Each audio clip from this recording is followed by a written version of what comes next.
pessoal é conveniência, às vezes a gente está hoje aqui na cervejaria Fábula com uma lenda da otorrinolaringologia toledana, Dr. Demétrio. Se você não dorme, esse é o cara. Ele vai contar pra gente um pouquinho das histórias dele aqui na otorrino. Nesses poucos anos que esse jovenzinho, recém-saído da residência, está aqui na região de Toledo.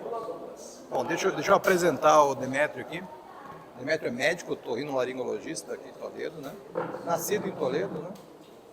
E hoje, antes de vir para cá, me contaram uma história. Você foi para Curitiba para estudar, né? E quando foi para Curitiba, não foi para fazer medicina, né? Não, fui para fazer outra coisa ainda. Então, me contaram que o Demétrio... A ideia do Demétrio ir para Curitiba era para fazer engenharia florestal. Eu quase fiz, E me contaram que você fez 4 anos de engenharia florestal. mais ou menos, E até um pouquinho mais. E no finalzinho, você resolveu fazer medicina, entrou em medicina, mas prometeu para a família que ainda ia terminar a engenharia florestal. E aí você conta. Eles estão como esperando foi. ainda. Olha, quando eu fazia faculdade, o pessoal que a gente mais respeitava era o pessoal da engenharia florestal, que ninguém fazia festa igual eles faziam. Era assim na nossa faculdade? Era só festa. Era só festa. Na verdade, assim, um ano antes de eu ir para Curitiba, aliás, nem naquele tempo não era tão comum ir para Curitiba como é hoje. Mas um ano antes de ir para lá, veio um grupo de pessoal do Clube Concórdia. Eles tinham um clube de origem alemã e eles tinham dança típicas da Alemanha, enfim. E eles se hospedavam em várias casas aqui em Toledo. Na minha casa ficou um ou dois, enfim. E um deles era engenheiro florestal e falou maravilhas do curso, enfim. Eu tinha o quê? 15 anos e aquela coisa ficou. Que era a profissão, é uma bela profissão. Mas tem que ir para tudo, você tem que gostar. E daí eu fui para Curitiba com aquela história, fazer engenharia florestal, meio a contragosto dos meus pais. O sonho deles foi sempre ter um filho engenheiro civil. E eu fiz, mas logo no primeiro ano eu vi que eu não me identificava com aquilo. A coisa foi indo, não tinha coragem para contar.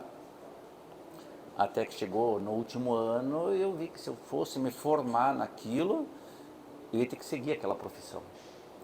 E aí veio, eu nunca esqueço, numa aula de solos lá na agrária, eu comecei a escorrer lágrima ali, eu bateu o desespero, eu larguei tudo, passa, e liguei para o meu pai, olha, larguei a faculdade, não quero mais, não quero. Tentaram me convencer para terminar, mas nem terminar eu não quis. Daí eu comecei a fazer.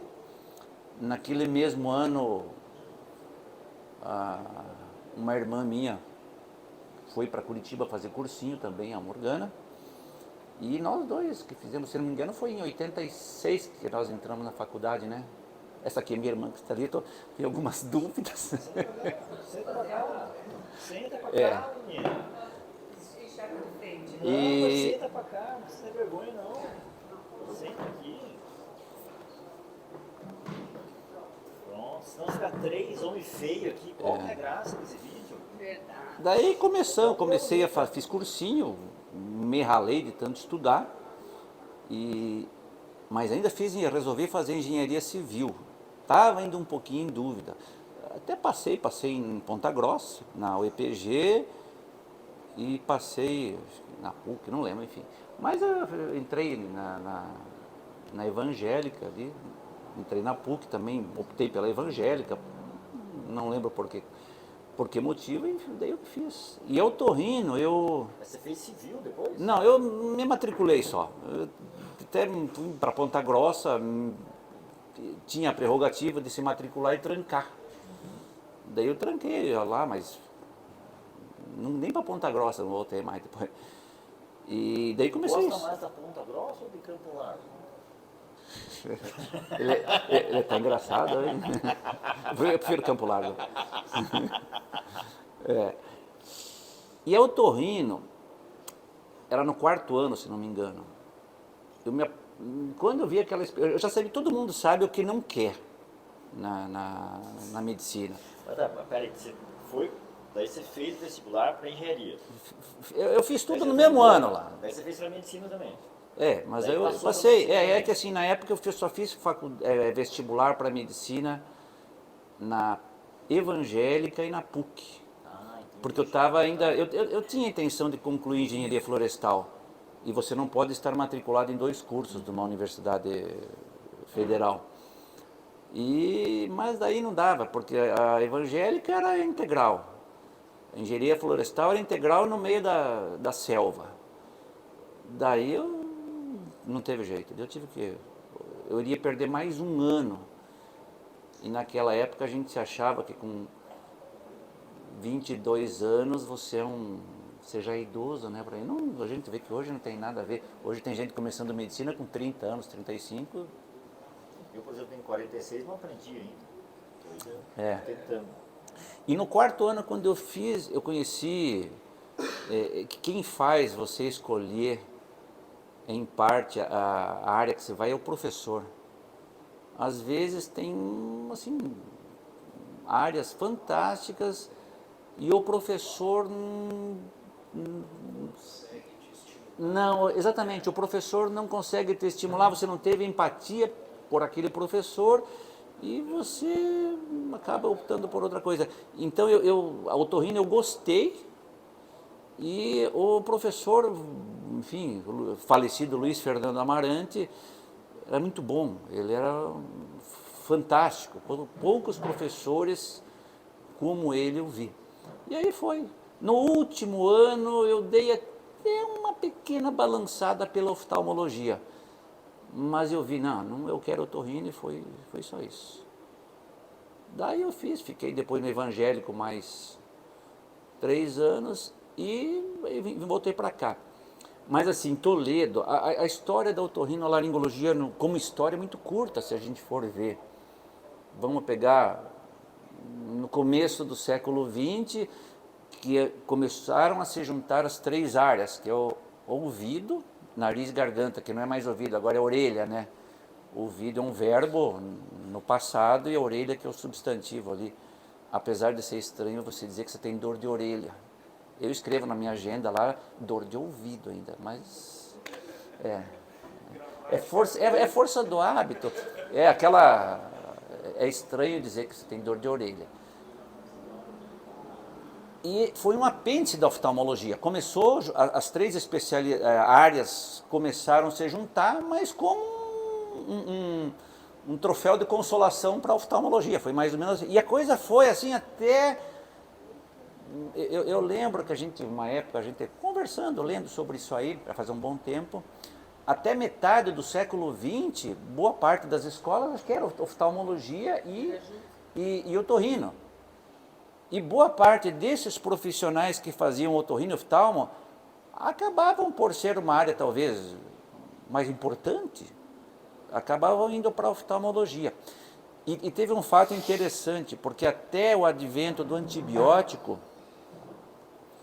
a otorrino era uma especialidade, porque assim, tinha a parte de ouvido, orelha, nariz, seios da face e laringe. Mas era uma especialidade essencialmente cirúrgica. Eram trepanações, você tirava a amígdala e assim por diante. E quando teve o advento do antibiótico, não lembro o ano que foi agora, alguns chegaram a considerar como sendo uma especialidade que iria desaparecer. Muitas escolas, isso é fato, muitas escolas de otorrino deixaram de produzir profissionais e logo depois viram que a coisa não era assim. Houve uma carência, inclusive, de profissionais na área do otorrino. Isso a gente está falando de que ano? Anos 50, anos 50, e começo dos anos 60. Você já era velho nessa época, você está perguntando. Pois é. É. Estava até lembrando na memória. Mas assim, e boa parte, claro, tem muita coisa por exemplo, muitos estudos cirúrgicos, descobertas, enfim, que datam do século XIX. Mas a coisa foi encorpando como uma especialidade única, que aí foi depois, é lógico, os conhecimentos foram aumentando tanto que ficou impossível você ser oftalmologista e otorrinolaringologista. E se dissociou por completo, mas mesmo assim, a nível de Brasil, é relativamente novo. E contextualizando para Toledo, acho que o primeiro médico de Toledo, que ano que é? 51, 52, que foi o Dr. Ernesto Dalloglio. Foi início da década de 50. E o primeiro otorrino, de fato, é o Dr. Manuel, ele chegou em 84. Então, para vocês terem uma ideia, antes, vamos não fazer injustiça com o Dr. Áureo Borges. Eu conheci num congresso, inclusive, que o Manuel me apresentou ele está em Natal, se não me engano.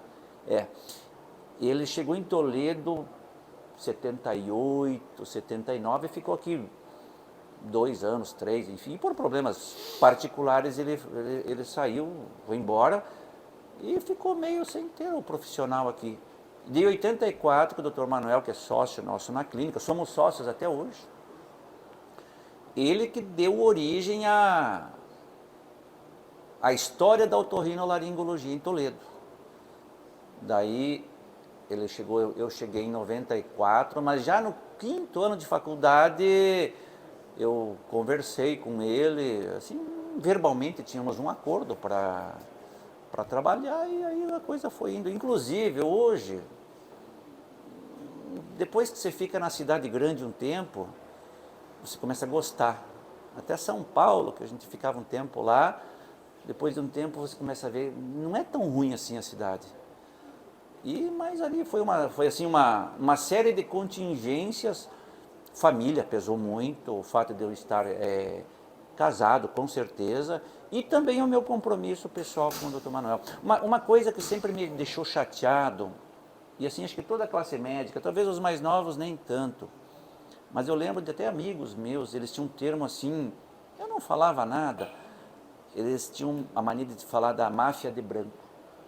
Não sei se alguém já ouviu esse termo, e eles diziam por que da máfia de branco, que você não deixava ninguém entrar na cidade para poder ganhar mais. Isso não é verdade. Pelo menos na otorrinolaringologia nunca houve nenhum. Aliás, teve um único profissional que aliás, particularmente fui eu que eu falei, olha, ele só vem para cá se ele mudar de nome, porque ele se chamava Demétrio também. Aí não dá, né? Bom profissional, acho que está em Curitiba Coisa hoje. rara, né? Quantos Demétrios você conhece? E realmente, ter 2 Demétrio otorrino em Toledo, numa cidade que era, isso deve ter ocorrido aqui uns 20 anos atrás, ia dar confusão. Você muda de nome, vem trabalhar, não tem problema nenhum. Mas depois, então assim, eu fui o segundo, logo depois chegaram o Diego e a Claudiane. Que ano vocês chegaram, Diego? 92? 2002, 92, enfim. E mesmo assim foi tranquilo. E assim, Toledo está aberto, só que assim, está aberto, tem que acrescentar para a cidade. E que muita gente também não sabe que às vezes, por questões no aspecto ético, legal, para você entrar num convênio, você tem que ter uma documentação certa, porque senão você vai estar... um convênio vai estar oferecendo um profissional que, teoricamente,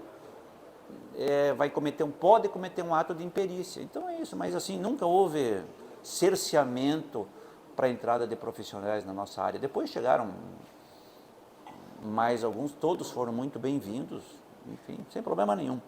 E a otorrino, ela foi também, eu lembro que quando eu comecei a trabalhar, você sai da residência, você quer tentar fazer tudo, você quer tentar às vezes ser herói, e hoje você começa a ter mais uma certa idade, você começa a ter um pouquinho mais de experiência, você começa a ponderar melhor, que às vezes aquele teu ato de querer resolver pode não ser a melhor coisa para o paciente, de repente pode ser a melhor coisa para o paciente, te ligar para um colega de Curitiba, ele, olha, manda o paciente para lá sem problema nenhum. Claro que... E a gente fazia de tudo, mas em algumas coisas a gente, depois de um tempo, a gente começou a querer não fazer mais, por um motivo bem simples. qualquer processo, cirúrgico principalmente, e quase que na sua totalidade, se você tiver uma determinada técnica cirúrgica, você faz uma vez por ano, 2 vezes por ano, você vai perder aquela destreza manual. Coisa que se você está fazendo toda semana, você faz melhor. Isso é fato. Para qualquer especialidade é assim que a coisa funciona.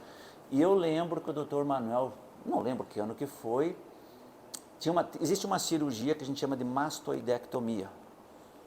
Paciente, você tem que brocar no osso temporal, você vai tirar infecção, você vai tirar osso necrosado e você vai brocar em cima de um canal ósseo que o nervo facial passa dentro.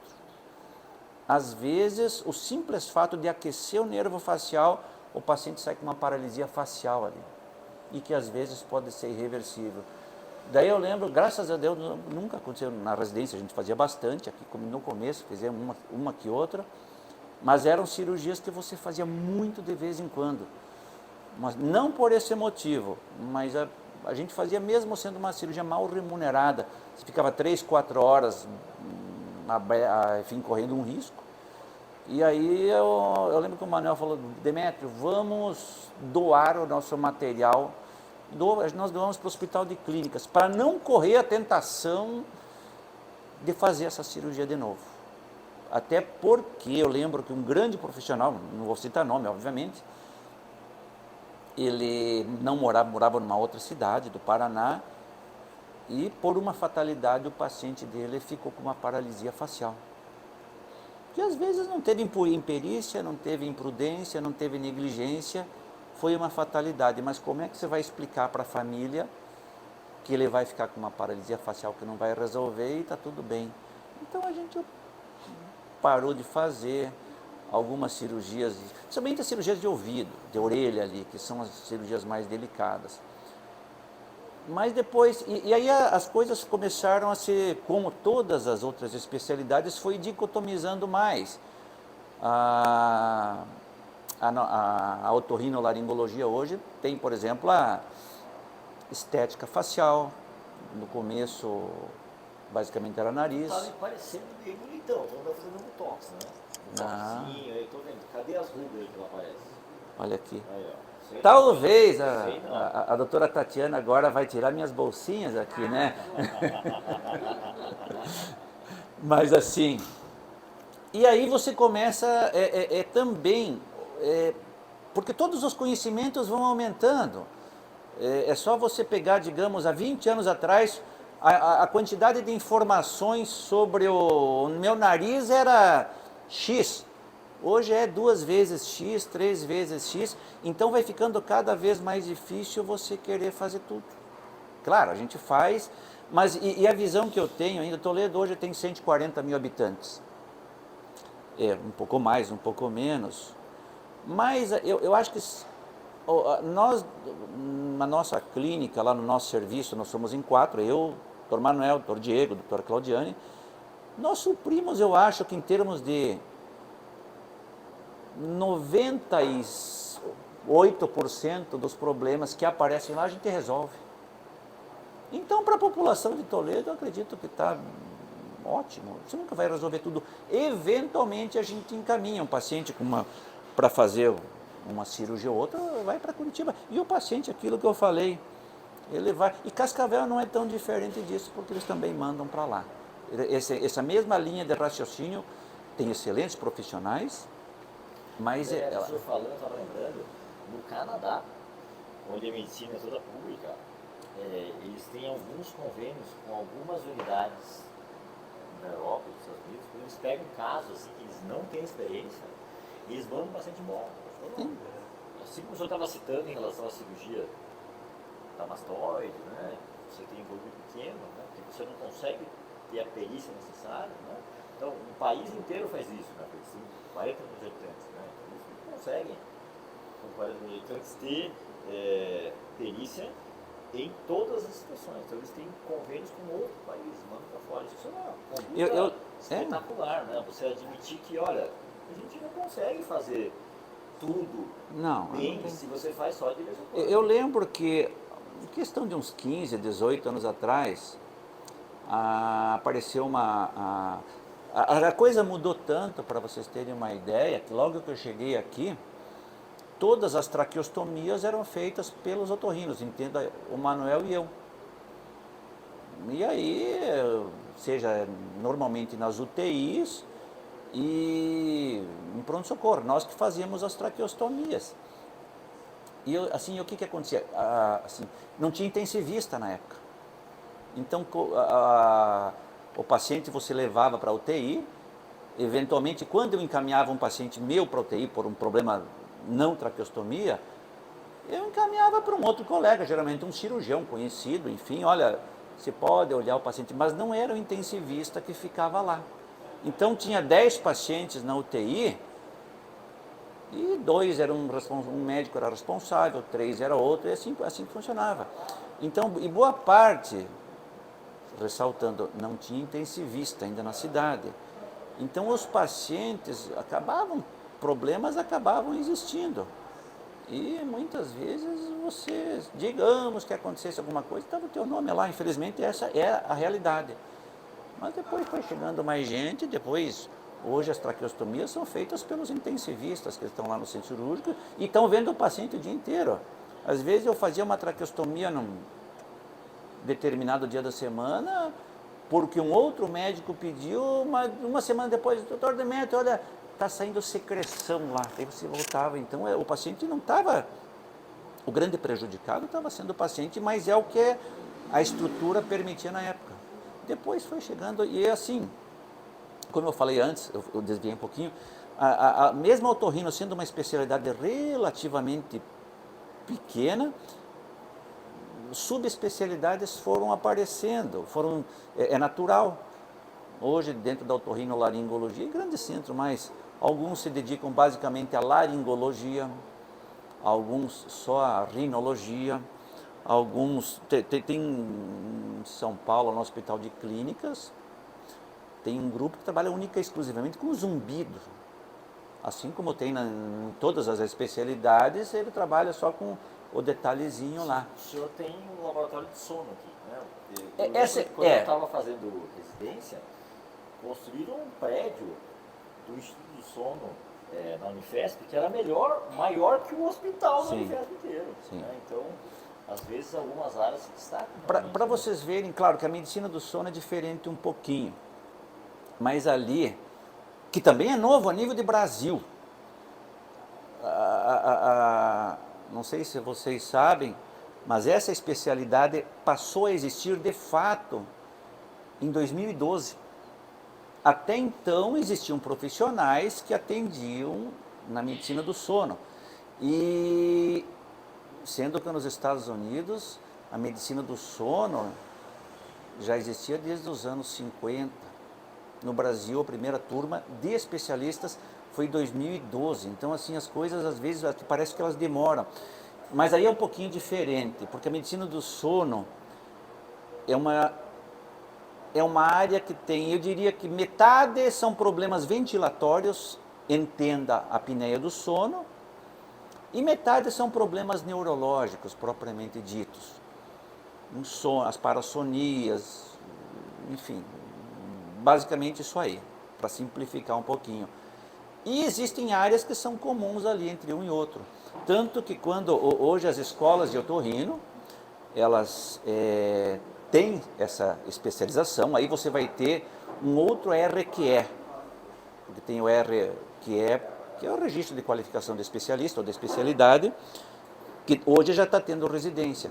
Mas nos primeiros anos, entenda 2012, acho que até 2000, não lembro que ano que foi ali, 2, 3, 4 anos, para você fazer medicina do sono, você tinha que ter a formação, não lembro exatamente, uma quantidade X de horas, que não eram poucas horas, eram 1000 e poucas horas, algo assim, num serviço reconhecido pelo MEC de medicina do sono, ou de otorrinolaringologia ou de neurologia.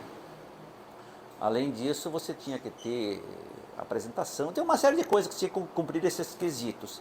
Depois de você cumprir isso aí, que demorava em média 3 anos, em função daquela carga horária, daí tinha uma prova você passando nessa prova, você ia ter o teu título de especialista. Depois disso que veio a aparecer. E eu optei por fazer na época, porque o otorrino, de modo geral, ele via aérea é o que nós fazemos ali. Então, problemas, distúrbios ventilatórios, vai. Agora, a parte neurológica é um pouquinho mais complicada. Inclusive, ainda é um desafio. Todo mês, todo ano tem coisa nova. Eu fiquei no serviço no mesmo hospital que eu fiz a medicina do sono, tinham 2 serviços. Eu fiz na Unesp, em Botucatu. Tinha o serviço de medicina do sono da otorrino e tinha o serviço de medicina do sono da neurologia. Eu fiz uma prova lá, enfim, e eu entrei no de neurologia, porque me apresentaram, inclusive, e aí que eu acabei fazendo, aí que eu voltei para cá e aí cada um começa a se identificar mais dentro depois do que você vai fazendo, alguns mais com a ouvido, o doutor Diego adora ouvido, que está aqui, e assim vai, o Manuel adora a cirurgia estética, eu gosto muito, medicina do sono é uma coisa, então cada um, a possibilidade, as especialidades vão se ramificando cada vez mais, permitindo que dentro daquela especialidade que você está, você comece a se identificar e gostar de fazer aquilo. O senhor falou da oftalmo e da otorrino serem só da oftalmo, né? O senhor fez oftalmo, o senhor fez otorrino e a sua irmã fez oftalmo, bacana, né? Foi por acaso, eu não lembro como é que Foi por acaso. Por acaso, Na época, inclusive, nossa colega Fabiane que está aqui, uma das coisas que eu falei, que eu incentivei muito a Tatiana foi fazer pneumo. Sim. E quase começou a fazer. Não fez. Foi para fazer. Não foi para mim. Clínica médica. E assim, ela já estava, um dos chefes do serviço, Sim. era amigo quase da casa. Mentoria e tudo na pneu. Mas eu também tive o pezinho na engenharia, né? Sim. Foi a história de famílias. Eu acho que a oftalmo entrou muito nessa parte de exatas. Toda a parte de física, de tudo isso, acabou que entrou muito uma na outra. Eu acho que teve a ver na escolha. Mas uma coisa interessante, porque a Tatiana, que é minha irmã, para quem não sabe, fez quantos anos de engenharia civil? Eu fiz menos que você, eu fiz só meio. Eu fui mais rápido. Mas... Mais ligeiro. A federal teve uma greve imensa de 3 meses, foi isso em 91, aí eu parei, teve a greve, né? Sim. Eu já voltei pro cursinho, já sabia que eu não gostava, e daí já entrei direto na medicina. Era um bom irmão? Ele? Era um bom irmão? Ótimo, moramos juntos muitos anos. Eu vou contar um fato que talvez vai denegrir... Se arrebentar na paulada? Eu e ele não. A irmã do meio, sim. Tem um fato, não sei se é engraçado, agora é engraçado, né? Mas eu sou mais velho, Morgana, minha irmã do meio, e a Tatiana é mais nova. E nós temos uma diferença de 9 anos. Rapaz, como que aconteceu um acidente assim, ó? Demétrio, Morgana, de repente Tatiana. O terceiro nome devia ser Anaximandra, alguma coisa do tipo. O que aconteceu? Acho que... Tava tudo indo bem, Demétrio Demétrio, é o Morgana, e de repente Tatiana. Morgana são as brumas de Avalon. Foi um negócio assim. E o meu veio normal, né? Mas Demétrio é o vô. Mas assim, irmão vai brigar com o irmão, isso é normal. E morávamos nós 3 num apartamento lá na Praça Osório. Era um prédio antigo, era do meu pai, enfim. E a gente discutia às vezes, um pouquinho. E teve um período que a gente exagerou um pouco nas nossas diferenças de opinião ali. E um determinado dia o meu pai foi para Curitiba e fez um esparramo lá. Vai cada um morar num lado ali. Fechou o apartamento. Ela foi com uma amiga, eu fui para um local, a Morgana foi para outro.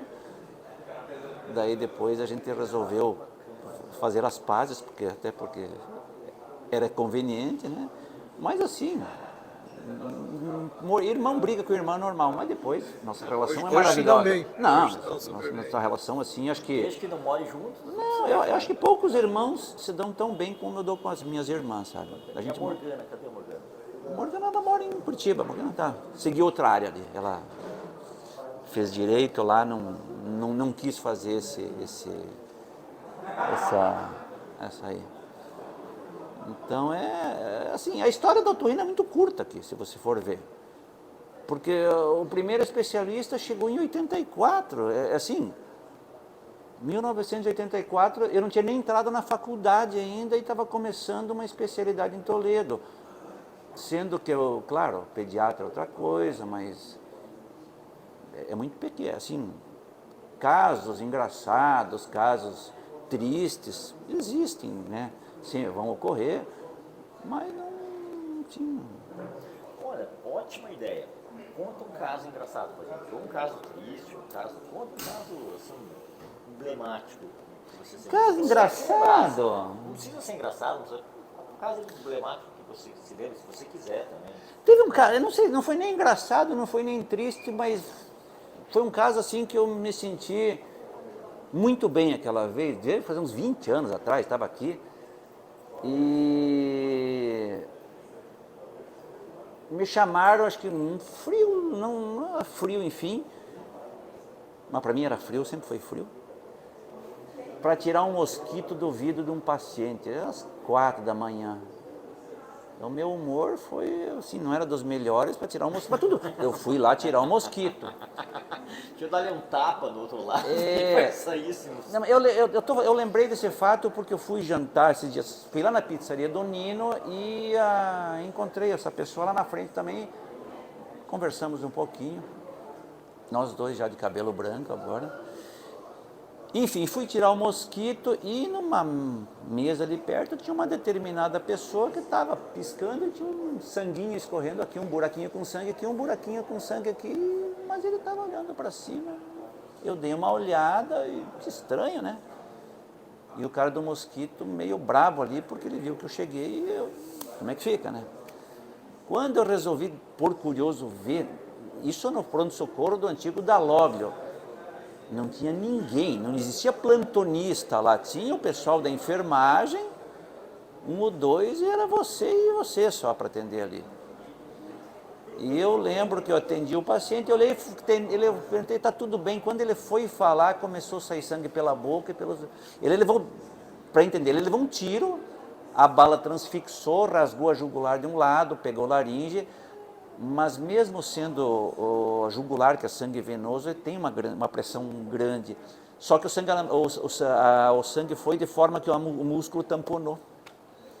E a hora que ele foi falar, destamponou. E ali foi. Enfim, chamei todo mundo lá, sem nada. Enfim, 2 funcionários, um garroteava o pescoço ali com a mão. E eu fiz uma ligadura de jugular ali sem anestesia. Infiltrei xilocaína, enfim, e o paciente saiu bem. Saiu bem não, ele ficou com uma paralisia bilateral de pregas vocais, graças a Deus as paralisias quando ocorrem, Deus sabe o que faz, porque uma paralisia é em abdução e não em adução. Não, se for em adução é incompatível com a vida. E logo no dia seguinte que ele foi para UTI, aí tinha que mandar para UTI, quem que vai ser o responsável pelo paciente? Eu não lembro, mas acho que chamei falecido Nicide, que é neuro... Enfim, chamei alguém lá e, está assim, agora alguém fica lá. Daí eu lembro que fui ver ele na UTI no dia seguinte e eu vi que ele estava apresentando sintomas de fístula traqueoesofágica.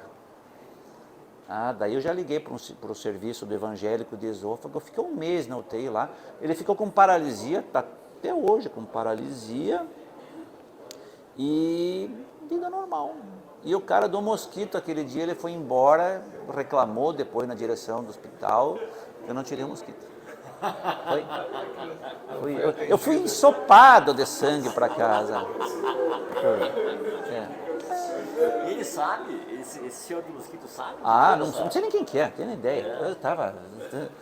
Mas assim, coisas assim que ocorrem. Todas as especialidades têm os seus causos ali.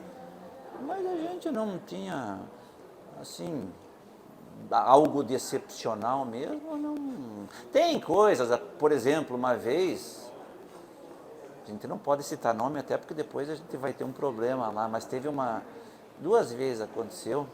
Quando eu cheguei aqui, a gente fazia anestesia nariz, era só anestesia local que a gente fazia. Então você dava um comprimido lá, um roipinol, que era um indutor do sono, fazia um coquetel lá com dolantina, atropina e Fenergan, que já conversamos. Enfim, você ficava completamente sedado o paciente e depois você infiltrava no local ali. E volta e meia, o paciente dava um efeito contrário. A hora que se injetava, teve um paciente, ele era um policial de uma outra cidade, juro que não estou mentindo. Ele deu umas 3 voltas pelado, no corredor, andando em cima do Dalog, e os funcionários atrás dele. E ele era forte. E depois, para terminar, você quer terminar? Falei, negativo. Daí ele voltou um outro dia, eu fiz com anestesia local. E teve um outro também, meu amigo até hoje, foi algo parecido. Bateu em todo mundo, socou. E assim, o paciente ele está sob efeito de drogas ali. Então ele não sabe nem o que ele está fazendo. Mas acontecia muito. Eu lembro de uma situação, eu estava na residência, isso aqui aconteceu. Não, o pessoal da engenharia florestal, se tem alguém que sabe que é como estar sob efeito de drogas, é o pessoal da engenharia florestal. Aí não sei. Mas tem um fato interessante dessas sedações que a gente fazia, que a gente aprendeu na residência. E eu tenho um grande amigo, que eu era R3, ele era R2. E a gente não pode falar o nome de colega, será que pode? Acho que não, né? Esse aqui pode. É meu grande amigo Anselmo Duran, e ele foi muito ético.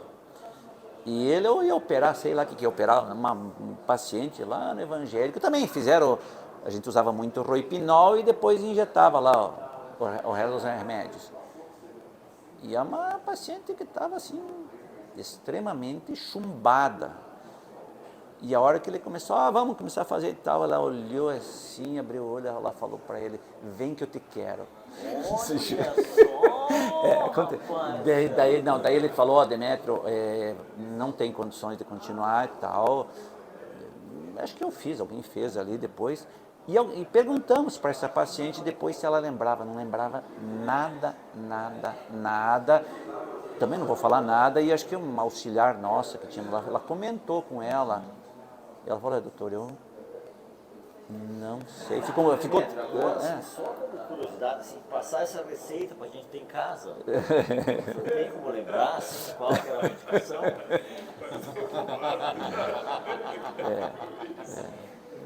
Mas era isso aí, era assim. E depois, o que você começa a fazer? À medida que você vai trabalhando, também isso acho que serve para todas as especialidades. Você começa a ficar menos afoito. Durante um tempo eu até pensava assim, será que eu não estou me acovardando um pouquinho de encarar desafios que eu encarava antes? Eu cheguei a pensar isso por algum tempo, talvez você já pensa assim um pouquinho, depois você começa a ver que na verdade este pensamento teria que ter tido bem antes. Graças a Deus eu nunca tive problemas. Porque quando você começa a ficar mais receoso, um pouquinho menos afoito, quem está exposto a menor risco é o paciente. E muitas vezes acontecem fatalidades que poderiam ser evitadas. Então eu acho que essa maturidade a gente começa a ter, sabe? E isso é uma coisa que no tempo de trabalho, não pretendo parar de trabalhar nunca, até porque eu acho que a gente tem muito para oferecer ainda, mas você começa talvez, selecionar não é a palavra correta, mas você começa a ponderar melhor o que você deve fazer, o que você pode fazer. Uma vez, não vai dar nada, pode ser que aconteça. Então não vai dar nada, vamos fazer, hoje não vai dar nada, não vou fazer, porque pode acontecer. Então esse tipo de raciocínio, eventualmente os pacientes ficam até chateados com a gente, tudo bem, não tem problema nenhum, mas é uma forma de pensar que eu acho que é muito importante para o paciente isso aí, você ponderar e pensar que consequências podem ocorrer para a gente e principalmente para o paciente, porque é a pele dele que está ali, né? Então É isso, mas eu não pretendo trabalhar não, parar não. Falando em trabalhar, tem uma área que o senhor faz que é a medicina do sono. Essa história assim de Covid, Ucrânia e gasolina, e tá todo mundo sem dormir? Aumentou. Assim, na verdade, vamos jogar assim, 50%, 60% são transtornos ventilatórios, apneia, ronco e aí vai. E 40%, 50% são transtornos neurológicos, em especial, o transtorno de insônia. E transtorno de insônia, um dos principais fatores predisponentes, desencadeantes e perpetuadores tem a ver com a ansiedade, com os transtornos de ansiedade. Aumenta o tônus adrenérgico, a descarga de noradrenalina está maior e aqueles microdespertares fisiológicos que normalmente vão ocorrer na noite, eles aumentam muito, até 15 por hora é normal, o paciente tem 20, 30, muitos dos microdespertares se transformam em despertares propriamente dito e ele acaba evoluindo. Assim, o Covid foi uma coisa que realmente deixou, a gente foi perceptível isso aí. Mas, por outro lado, diminuiu muito o número de exames por um receio da população de sair, o que é compreensível isso aí. Mas, Ucrânia, gasolina, né? Então, eu acredito que sim. Mas o Covid foi uma coisa muito marcante porque realmente, repetindo, foi perceptível o aumento de casos com problemas de sono, nesse sentido aí. E que às vezes, até que ponto que você deve medicar, até que ponto que você deve fazer, existe uma coisa hoje, dentro da medicina do sono, só para vocês terem uma ideia, como já está ramificando, tanto que na medicina do sono hoje tem a odontologia do sono, tem a psicologia do sono, a fonoaudiologia, e dentro da psicologia do sono tem temos uma profissional em Toledo muito boa, inclusive, que faz basicamente terapia comportamental cognitiva. E que para insônia primária, que é aquela insônia que apareceu sem ter um componente genético, teve uma morte na família, perdeu o emprego, perdeu o trabalho, está com problema com o filho, enfim, a pessoa de uma hora para outra tem aquela descarga adrenérgica grande e ela não consegue dormir. Então, nesses casos, terapia comportamental cognitiva específica para insônia é fantástico. Então, ainda está melhorando, ainda nós temos coisas para fazer odontologia do sono, desde que bem indicada. Ótimo, temos profissionais bons na cidade aqui. Doutor Alex, às vezes assim, o senhor estava discorrendo, né? Com o amadurecimento a gente vai se resguardando de achar que a gente resolve tudo, né? E aí isso é bom para o paciente.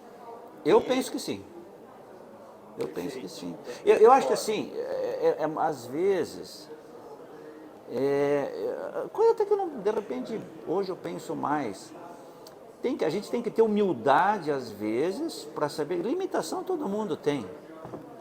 E temos que ter humildade para dizer. Eu tenho. A gente tem que ter humildade às vezes para saber que você não consegue resolver aquele problema porque você não está capacitado. Acontece com todo mundo. E não tem o menor... Eu lembrei de um caso engraçado. Oba! Mas assim, a gente tem que ter humildade e dizer, olha, liga para um outro colega, assim, já liguei para vocês todos ali, lá na clínica. O Manuel pega de opinião. Às vezes eu chamo na minha sala lá, está o paciente lá, eu estou em dúvida, eu falo, eu realmente estou em dúvida no que você tem, você se importa se eu chamar o doutor, a doutora para vir aqui? Peço licença para o paciente, uma autorização verbal, sem problema nenhum, vai lá e olha, a opinião às vezes me acrescenta muito, me dá, puta, é verdade. não vejo problema nenhum nisso aí. E o paciente se beneficia. Eu acho que é importante isso aí. Mas, tem até um... Não, o caso é engraçado, a gente quer saber. teve um caso uma vez, assim, muitos dos problemas também são psicossomáticos. E doenças psicossomáticas existem. Se alguém acha que não, eu acredito que sim. E teve isso faz uns 10 anos atrás, eu acho, ou menos. Uma determinada paciente operou um problema no pé, lá em Curitiba.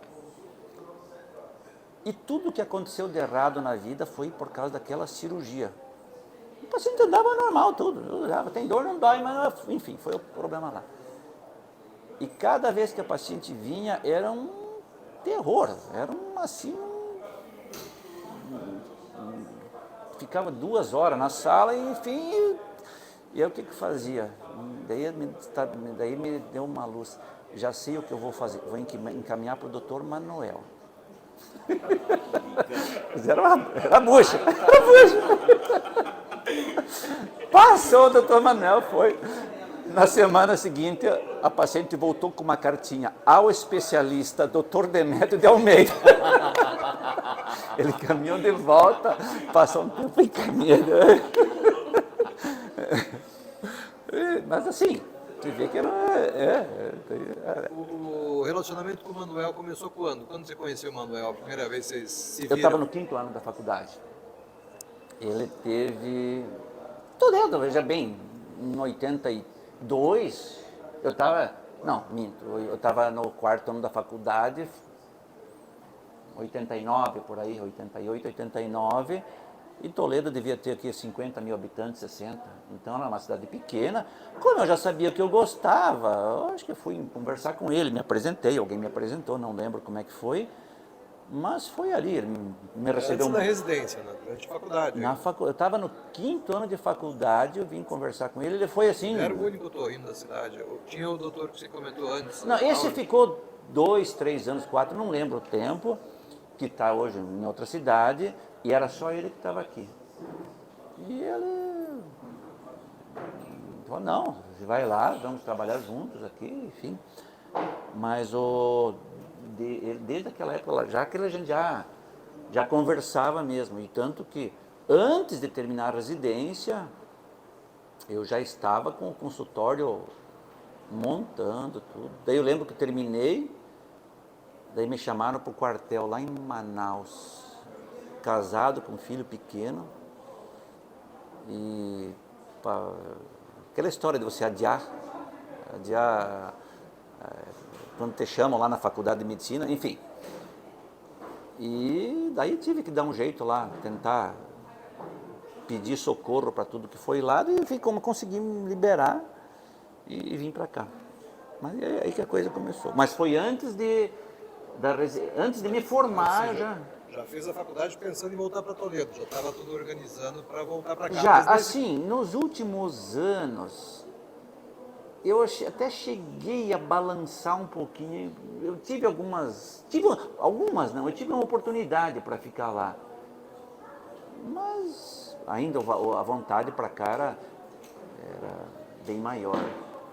Você até comentou antes, quando você começa a ficar na cidade grande, começa a criar uma E certa assim, paixão, uma ligação. Curitiba dos anos 90, hoje é uma cidade maravilhosa, na época era mais ainda, porque na época não tinha violência e trânsito. Então você imagine uma Curitiba, que é a melhor cidade do mundo para mim, eu acho, sem trânsito e sem violência.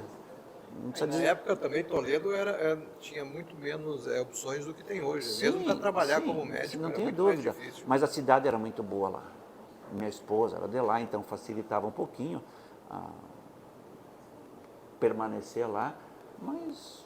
Minha esposa conheceu na faculdade. Não, a minha esposa, ela conhecia em Curitiba, por intermédio de amigos, assim, ela fez enfermagem lá em Curitiba, mas nada a ver com faculdade. Ela é da área de saúde, mas foi por Isso. acaso. Sim, não foi por acaso, foi No hospital, nada disso. Não, foi no ferryboat. Indo pro carnaval. Indo pro carnaval com o carro da minha irmã, que ela não sabia que eu estava com o carro dela. Aí começaram as brigas de família. É. Doutor Demétrio, às vezes, assim, conforme a experiência vai chegando, a gente vai acordando que menos é mais, né? Pode ser. E aí chega um paciente assim, por exemplo, tá roncando e precisa perder peso, precisa fazer exercício, né? E ele vem para você e fala, doutor, eu vim aqui para fazer uma cirurgia laser do ronco. O que você fala para ele? Assim, Ele fala para você assim, ó, eu não quero emagrecer, eu não quero perder peso, eu quero a cirurgia laser do ronco. não vai funcionar. Existe uma doença que chama-se síndrome da apneia do sono, que é uma doença progressiva, que tem um começo e tem uma fase mais grave. Nossa colega aqui, Fabiana, também sabe muito bem disso. A fase inicial desta doença, a gente chama de roncopatia primária. O paciente simplesmente tem um ressonar, ele está roncando. E aquele ronco vai incomodar quem está do lado, mas não existe comprometimento sistêmico. O sono do paciente é um sono reparador, ele acorda bem. E essa roncopatia primária, ela ocorre basicamente por uma vibração do pálato mole. Depois, porque à medida que a gente vai tendo mais idade, a nossa musculatura vai perdendo tônus, os tecidos vão ficando mais flácidos. E com essa progressão, começa a haver um aumento de flacidez abaixo do pálato mole, que é no espaço retrolingual, abaixo da língua. Então esse espaço começa a ter, em função da pressão negativa intratorácica, os músculos vai ter uma sucção do ar, esses músculos vibram e vai ter um colabamento da faringe no espaço retrolingual, abaixo do pálato mole. E aí o paciente começa a ter uma coisa que a gente chama de apneia. Então ele está tendo ronco e está tendo apneia isoladamente. Só a apneia normalmente não vai ter comprometimento sistêmico também, mas a doença continua evoluindo. E aí quando ela começa a evoluir, que começa a ter comprometimentos sistêmicos, aí você vai ter uma síndrome da apneia do sono, que o paciente vai ter microdespertares, ele vai ter cefaleia de manhã, ele vai ter um sono não reparador, ele vai ter comprometimento cognitivo, ele vai ter disfunção erétil, ele vai ter predisposição a acidente laboral, ele vai ter uma predisposição a acidente de trabalho e N outras coisas. Vai ter comprometimento cardiovasculares, ele pode ter infarto, ele vai ter arritmia, os níveis pressóricos vão aumentar. Tem muita coisa, ele começa a ter disfunção endotelial por processo de fibrose, porque começa a inibir produção de nitrito a nível de endotélio. Então ele começa com roncopatia primária, apneia do sono e síndrome da apneia do sono, que pode ser de 3 graus, leve, moderada e profunda, de acordo com a quantidade de apneias que você tem. E essa apneia, síndrome da apneia obstrutiva, pode continuar evoluindo, porque ele vai forçar tanto. Quando eu vou puxar o ar, colabou a faringe, faltou oxigênio e vai ter um aumento, essa falta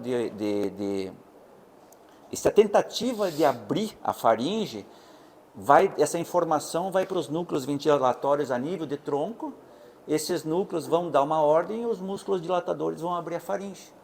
E o paciente volta a respirar. Esse processo que começa a evoluir, cada vez que você começa a forçar para abrir, você vai destruindo o drive neuronal. A informação vai para o tronco e o neurônio que vai falar para a musculatura tentar abrir já não está mandando a informação. Então o paciente tem apneia, mas não tem a ordem para dilatar a faringe. Então você começa a ter uma apneia central. E num estágio intermediário, você tem apneia mista. Então temos roncopatia primária, apneia do sono, que é só apneia sem comprometimento, e síndrome da apneia, leve, moderada, profunda, e que pode ser depois mista ou central. O laser, eu acho que é um belo instrumento que está tendo, só que você tem que saber que você só vai tratar a roncopatia primária, só no palato. Por quê? Porque as outras, o sítio de localização é outro, é bem simples, é retrolingual. E você vai trabalhar só no palato. É importante? É importante. Não, acho que sim, só que tem colegas dentistas que estão fazendo isso aí. Perfeito. Saibam apenas indicar o paciente. Indicar o caso clínico para o paciente. Novamente aquilo que eu falei. saber quando que o paciente pode ter benefício ou não. Aí ele vai ter uma boa melhora. Lá pelos anos 90 se falou muito disso, né? Eu acho que quando apareceu esses termos, e aí tinha a cirurgia do ronco, ficou famosa nos anos 90, né? Apareceu em Fantástico, Globo Repórter, né?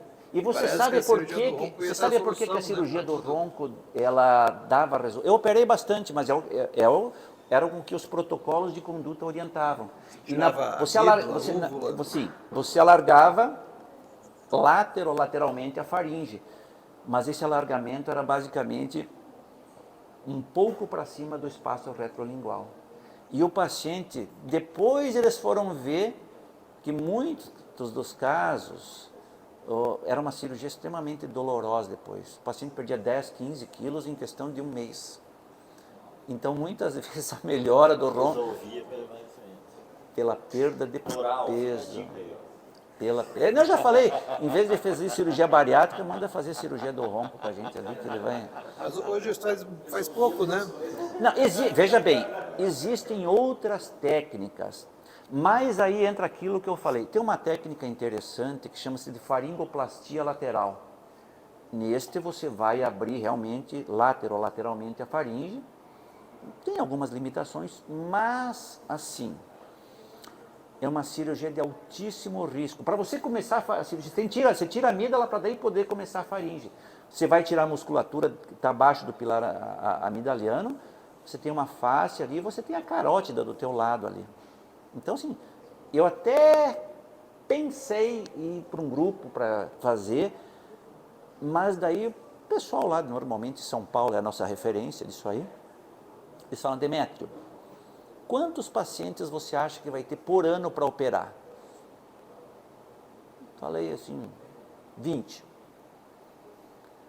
Porque assim, esses pacientes, nos melhores casos, é 3 a 5 dias de UTI para observar o paciente. Ali. É 72 horas pelo menos. Se você expuser tudo, existem números hoje, o índice de aceitação não é tão grande. Veja bem, as cirurgias são fantásticas. Um dos preconizadores, o Dr. Michel Carrali, ele é excelente, ele é uma referência, acho que a nível mundial em faringoplastia lateral. Mas o que eu penso? Eu acho que o paciente meu que precisar fazer, ele vai correr menos risco se ele depois for para lá. Existem as cirurgias multinível, que você diminui base de língua, mas assim, o índice de aceitação, às vezes, você tem que ter quantidade para você ter Sim. Então, é nesse sentido que eu falo. Então, é assim como algumas cirurgias de orelha média, cirurgia para fazer estapedotomia. Você tira um pequeno ossículo, você coloca uma prótesezinha de Teflon ou de outros materiais, ok. Você não vai parar a evolução da doença, porque o processo de autoespongiose continua evoluindo. Às vezes você vai ter que dar lendronato para o paciente o resto da vida. E se der qualquer contratempo que vazar a endolinfa, o paciente vai perder 100% da audição, nem a prótese auditiva ele vai se beneficiar. Então você tem que ponderar muito.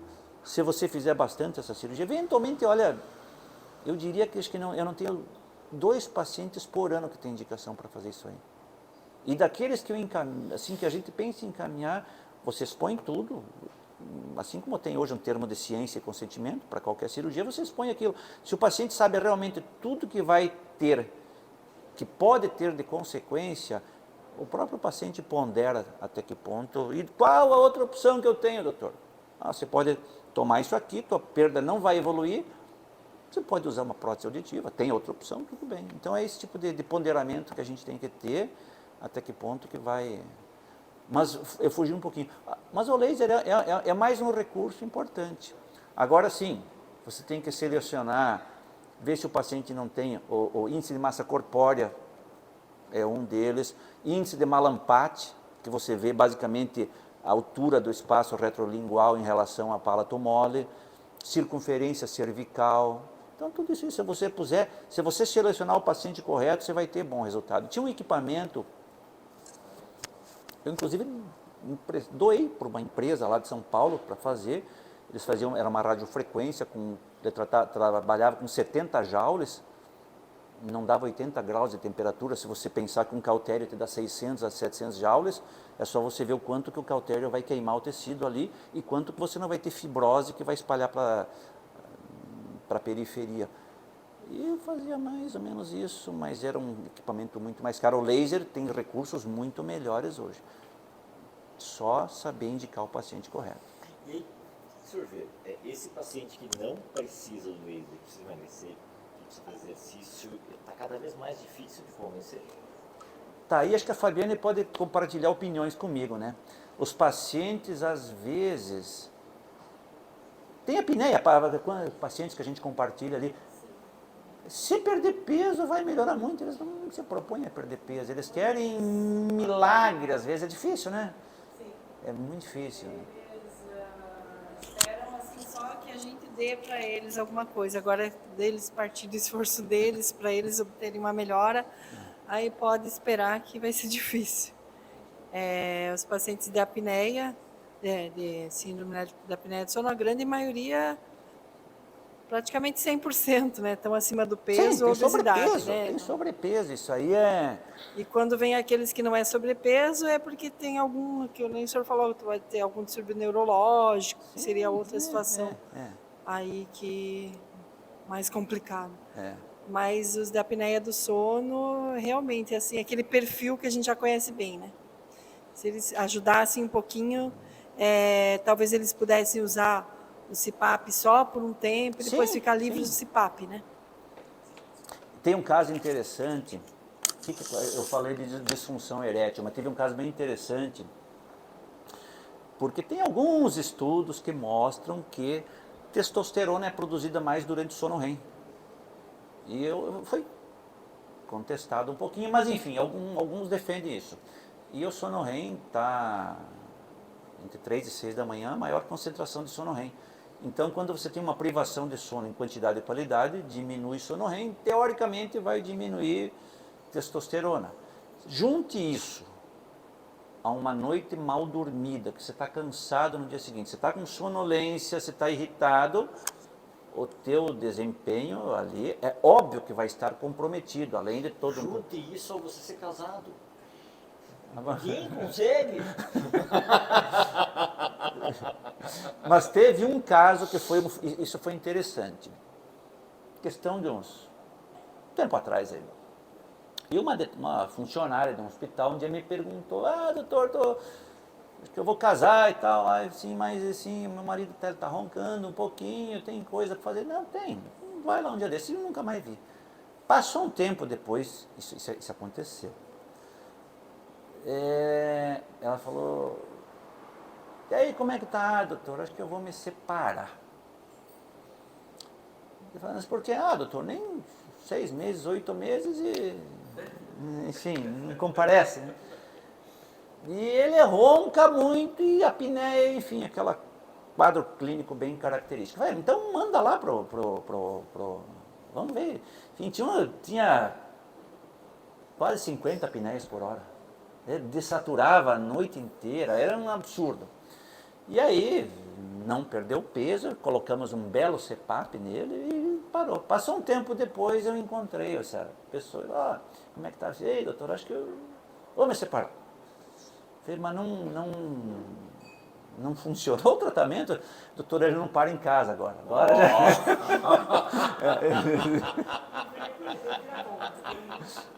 Ela falou, inclusive, assim, disse que um dia ela seguiu ele com uma motinho lá, enfim, e ele foi numa casa e estava ele com 2. Qual que é o CPAP? A marca. Passa pra gente aí, esse aparelho.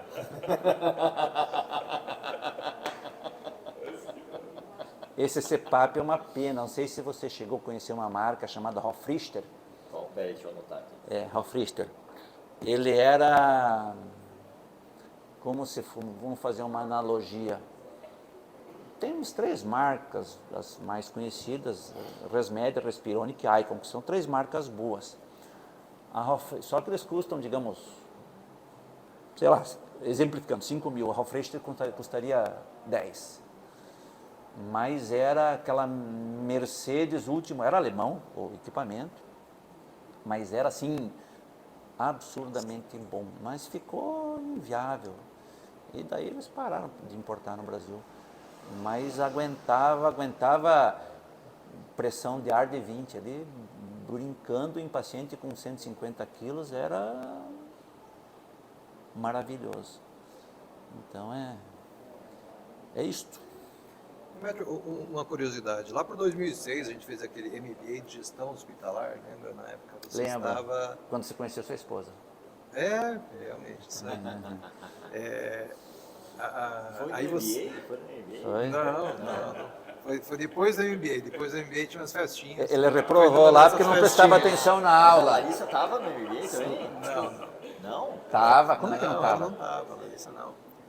Não, ela ia eu conheci ela nas reuniões que tinham após o MBA. Lá no barzinho da frente? Isso, É. no barzinho da frente, isso aí. É.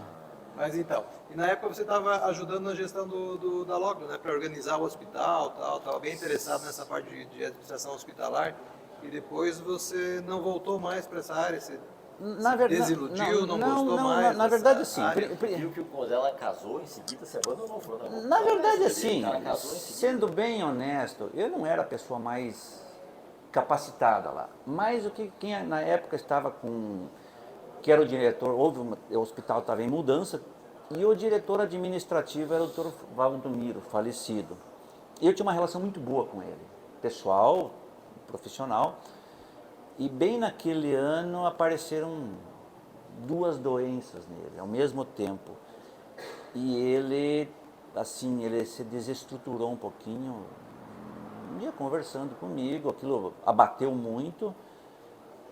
E ele falou, Demetrio, assim, me ajuda aqui um pouquinho, fica um tempo aqui. E aí foi. Mas era um período... E logo depois, um outro grupo assumiu tudo. Mas, enfim, eu falei, olha, um ano, problemas ocorreram ali, o normal. Mas, assim, foi contratada uma administradora hospitalar, mas foi por uma contingência que eu fiquei lá para ajudar o Dr. Valdomiro, que eu, nossa, sempre tive um respeito, uma admiração como pessoa, e era recíproco ali, apesar de ser um pouco mais novo que ele, foi por isso. Assim, e era uma solução muito difícil de acontecer, né? Acabou que foi se desenrolando desde aquela vez, foi Hospital... Foi terminar agora com a compra do hospital a coisa teve alguns acontecimentos no meio, mas o hospital hoje é algo cada vez mais complexo. Nem vamos assim, falar sobre isso porque foge uma coisa que não é nem só aqui em Toledo, né? Não, é por tudo. O hospital hoje, como empresa, se você tivesse hoje um dinheiro qualquer, acho que o último negócio do mundo que é fazer o hospital. Ele faz qualquer outra coisa, menos construir hospital, porque o hospital não... As pessoas acham que o hospital dá lucro. Às vezes você tem um retorno, mas esse retorno, depois de um tempo, você tem que estar comprando equipamento, tem que estar arrumando o hospital. Então, é um eterno investimento que lucro mesmo não dá. Compensa, enfim, fugindo um pouquinho, por uma estrutura que nem a Unimed, que precisa daquilo para que funcione. Mas construir um hospital para ter lucro... Hoje os hospitais pertencem a plano de saúde.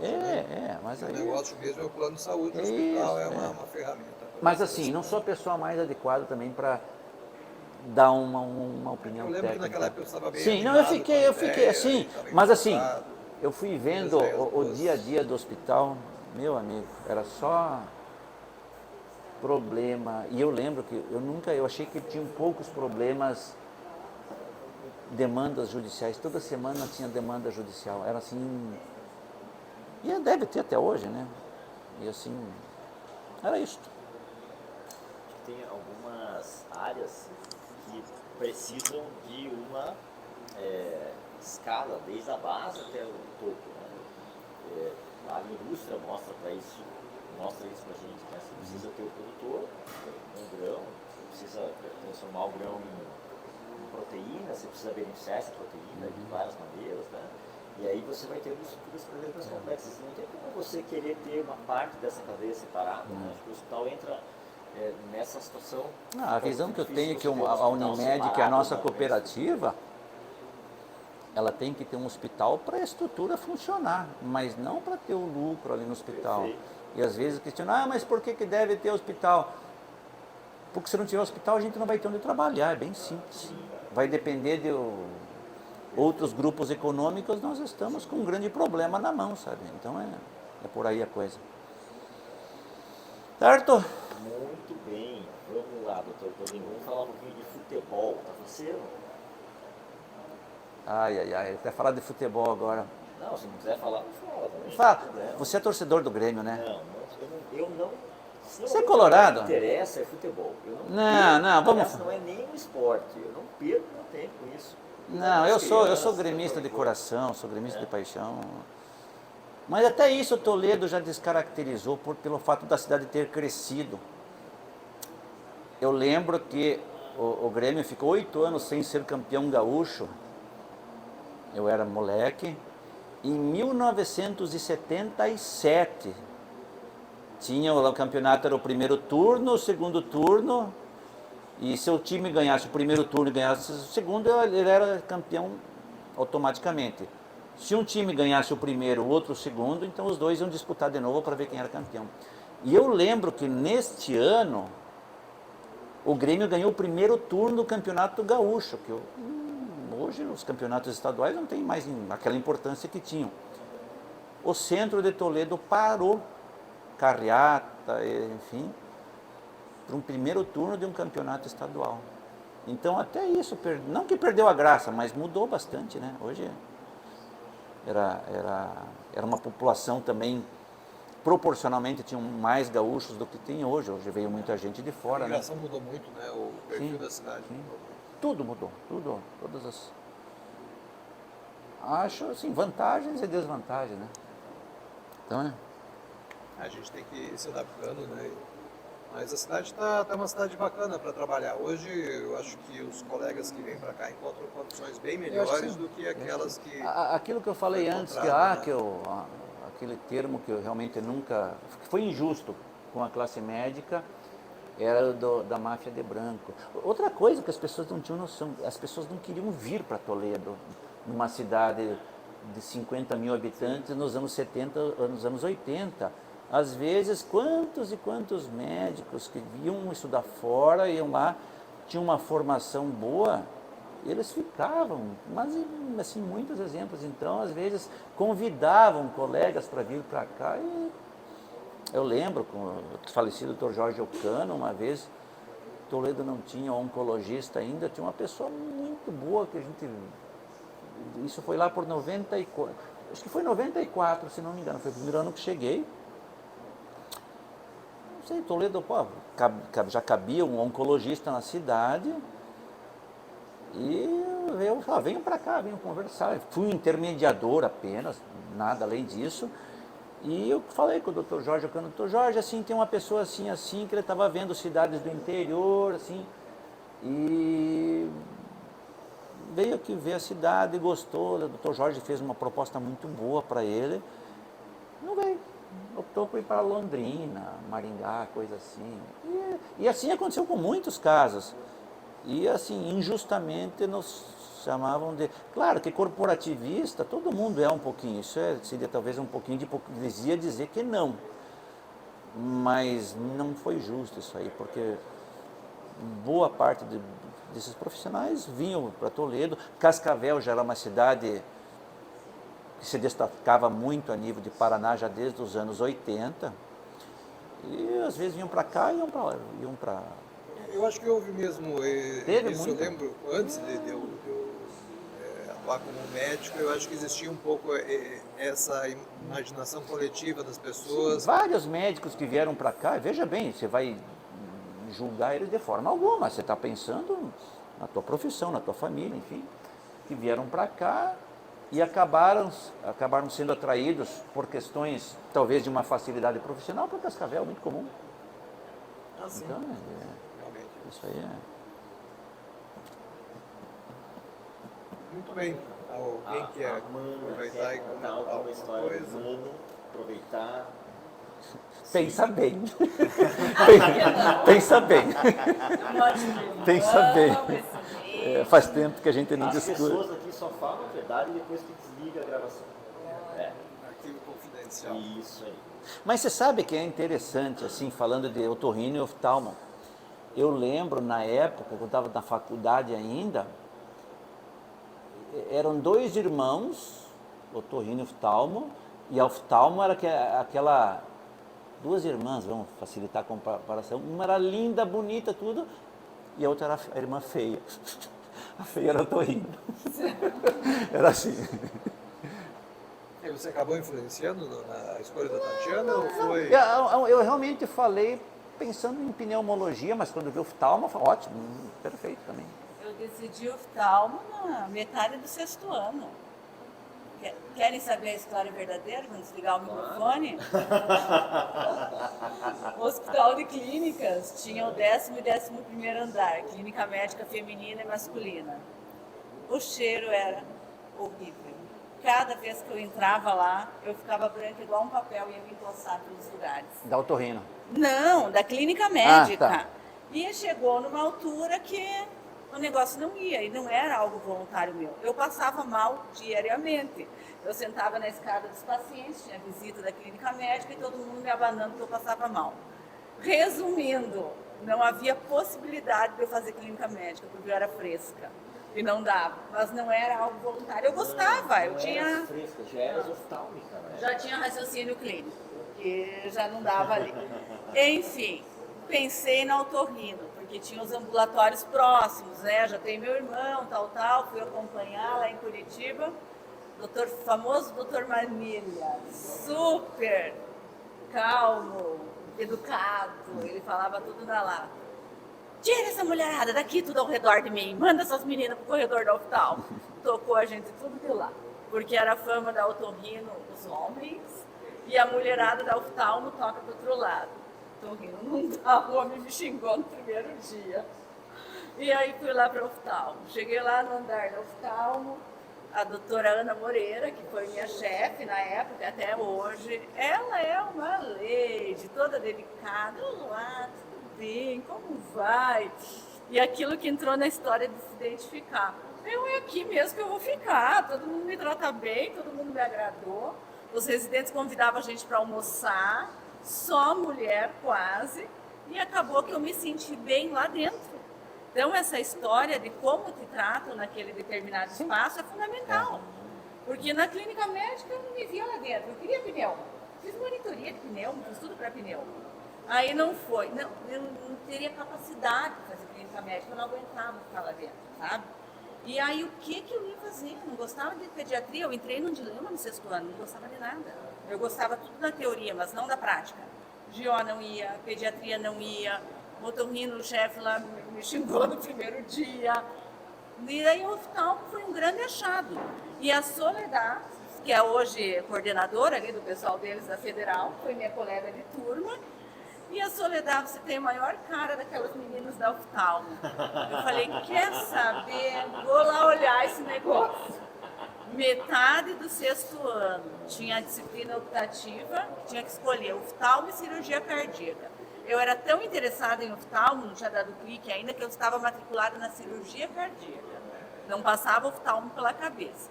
Eu fui lá no Dr. Danton Rocha Loures, falecido. Dr. Danton, eu posso ficar matriculada na sua disciplina e assistir a aula na oftalmo? Só faltou, tchau filha, vai, some. Porque eles não queriam a gente. Não tinham perfil, entendeu? Aí fui lá para oftalmo, frequentei e minha nota na faculdade saiu ainda na cirurgia cardíaca. Para ver. Então foi não sei, foi algo assim super, não posso nem dizer repentino, foi uma surpresa para todo mundo, né? Ninguém imaginava que eu ia fazer o Era oftalmo. difícil entrar. Era difícil. Minha melhor amiga da faculdade, que estava sempre perto, descobri ela falando, até essa daí vai fazer oftalmo agora. Fizemos juntas, moramos praticamente juntas e fiz oftalmo. É isso. Mas não foi influência dele, não. É assim, e tem gente que não se identifica com nada, às vezes é um problema. Eu não me identificava. Eu gostava assim, da clínica médica na teoria, mas eu vi que vocês começaram ali, o caso clínico, o raciocínio, só pensei comigo, ainda bem que eu sou oftalmo. Entendeu? Então é diferente, meu raciocínio é exato. Por isso eu adorava matemática, física, química, por isso eu fui para engenharia. Não me vi na profissão, mas até hoje eu gosto de número. Sim. Até hoje. Olha, eu gosto de número. eu acho que todo mundo, se pudesse fazer 2 anos de engenharia, Maravilhoso. assim, a engenharia dá uma coisa que, eventualmente a gente conversa, né? O raciocínio lógico te permite fazer tudo, te dá chance de fazer melhor as coisas. Você é muito objetivo, Sim. né? Você aproveitou depois alguma coisa da engenharia? Sim, aproveitei. Você ajudou a projetar, eu lembro que você tem um projeto de uma churrasqueira. Quer contar um pouquinho disso para a gente encerrar? Esse aqui ainda eu prefiro, não, ainda tá, Ele tem vários projetos, carros antigos. Mas a churrasqueira já está funcionando. já. Já está até à venda. Tá, já. Carro antigo. Não quer fazer uma abandonei. propaganda, nada? Não, propaganda não. Deixa, esse eu vou esperar um pouquinho. Ele teve o lado dele, professor maluco. É. Uma época ele montava carros. Ficava comprando peças de madrugada e montava carros. Isso é verdade. Eu lembro quando a gente fez aquele MBA, você estava com um Mustang. Estava procurando Tem um motor provérbio pro que diz o Mustang. seguinte: para você quebrar, esse não é meu, esse é o primo meu contou, diz que mulheres rápidas e cavalos lentos, né? Eu descobri a terceira opção, carros velhos. Tem algum ainda? Tem algum desses ainda? Eu tenho você um que está acariciando? em stand-by já faz uns 5 anos, não sei nem se vai sair, é um 5 a 62, mas já está encostado lá, tá, não sei, vamos ver ainda, tem que ponderar. Bacana, então. Demétrio, obrigado hoje pela presença aqui, então, nesse podcast da Associação Médica.